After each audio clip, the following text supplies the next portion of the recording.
Chapter 30. No Return. A splash of cold water on my face woke me. I sputtered and sat up. My hair and shirt collar were soaking wet with the water that had poured down on me from the deck above. I swung myself out of my hammock and grabbed my wool cloak from the floor. I bent over Beau's pallet and shook his shoulder until he cracked one eye open. "I'm awake, Auntie," he murmured sleepily. "I'm going up to check our course," I whispered to him. "You take my hammock." I buttoned my cloak and left, shutting the door behind me.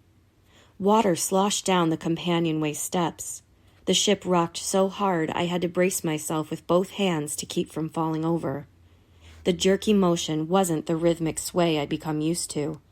It felt like the Prosperity was a toy boat held tight in the fist of a child who was shaking us to and fro. I climbed up into the black night. Rain lashed my face. The lantern swung above, shining on the rowboats tied to the center of the main deck. I grabbed onto the ropes that secured the boats and used them to pull myself toward the stairs leading up to the quarterdeck. Lightning pulsed behind the heavy clouds and lit the sea. The squall had caught up to us. Our ship rolled up and down the faces of waves as tall as our masts. Grebe and 4 of our strongest sailors stood at the helm in a wide stance, straining against the wheel. They worked to keep us heading into the waves. If we turned and a swell came at us from the side, it would knock us right over. Waves this large would sink us in minutes. I wanted to run and hide in the safety of my room, but I forced myself to slide toward the helm. The next flicker of lightning allowed me to read the compass mounted near the wheel. We were being blown southwest, right into the heart of the Harbinger Sea. I looked up, horrified to see that all our topsails were still flying and only 2 of the top gallant sails had been rolled up. "Why haven't we shortened sail?" I shouted to Grebe. "Rian wouldn't give the order," he called back. "The quartermaster overruled her, and they're doing it now." I was afraid to ask my next question. "Will we make it?" Grebe grimaced as he fought against the wheel. "We'll make it. We've just got to keep our bow into the waves, that's all." "Is there anything I can—" "Just get below," he barked, "and stay out of the way." He was right. I was useless. I turned and started for the stairs.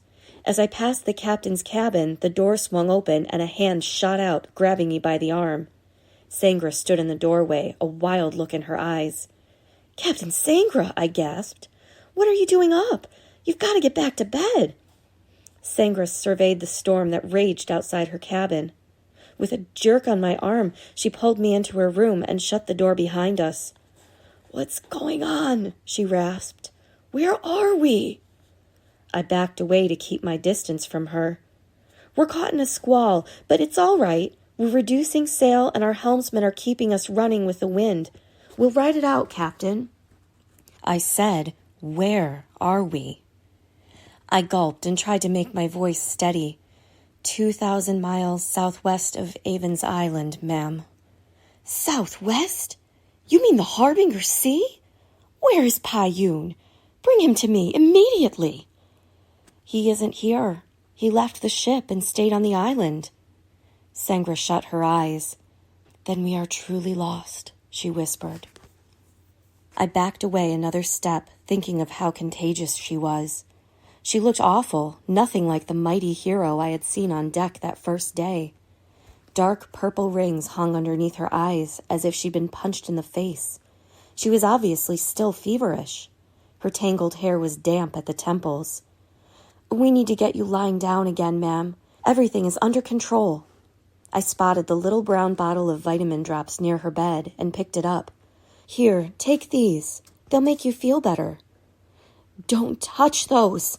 The captain wrenched the bottle out of my hand and flung it across the room. It shattered against the wall, and the thick liquid dribbled across the sloping floor. I froze, not sure whether to run or call out for help.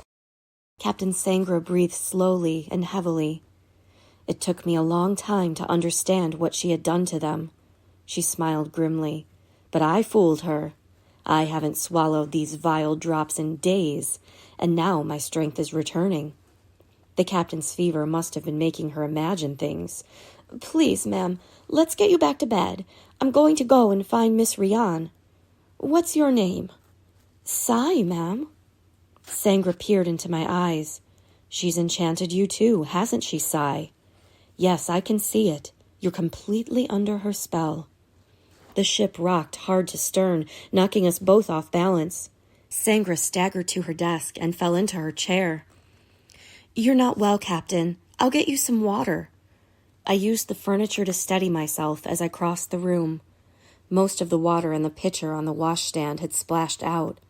I poured the rest into a glass, took it to Sangra, and backed away again. She leaned back in her chair and wiped the sweat from her forehead. "Rian charms everyone," she said quietly. "It's extraordinary, really. I've never known someone so able to win people over, even my crew." The captain gripped the arms of her chair and grimaced. "Well, I don't need them to love me. I need them to follow my orders. Rian may be charming, but she is no leader." It was clear that Sangra had no idea what had happened while she'd been ill. She didn't know Rian had taken command of her ship. She also didn't realize just how much the crew had abandoned her. I didn't think there was one among them who would follow her orders over Rian's now. Sangra took the glass of water and gulped it. Her shirt was buttoned wrong, and one side of her collar gaped open, revealing the gold lineal around her neck. She looked up at me with a vague, amused smile. "Did you know that she's my sister?" I couldn't hide my shock. I had thought it was a secret I wasn't supposed to tell anyone, but the captain had just blurted it out.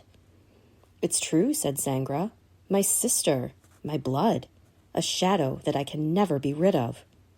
I bristled at those last words, remembering the story of how the Sangra family had shut Rian out and made her fend for herself. I started toward the cabin door. "Miss Rian has her faults, maybe," I said, "but then again, she hasn't had the advantages of the nobility." Sangra broke into a laugh. "Is that what she told you? That she didn't have advantages? Yes, I suppose that makes for a much better story." I stopped at the door. My fingers floated up to that hollow space beneath my rib cage. I told myself I should walk out. The captain was delirious. I didn't have to stay and hear her slander her own sister. Rian wasn't perfect, but she had been kind to me. She wanted me to have a better life. Why, then, did I feel so much doubt gnawing at me? Slowly, I turned around. "What is the real story, ma'am?"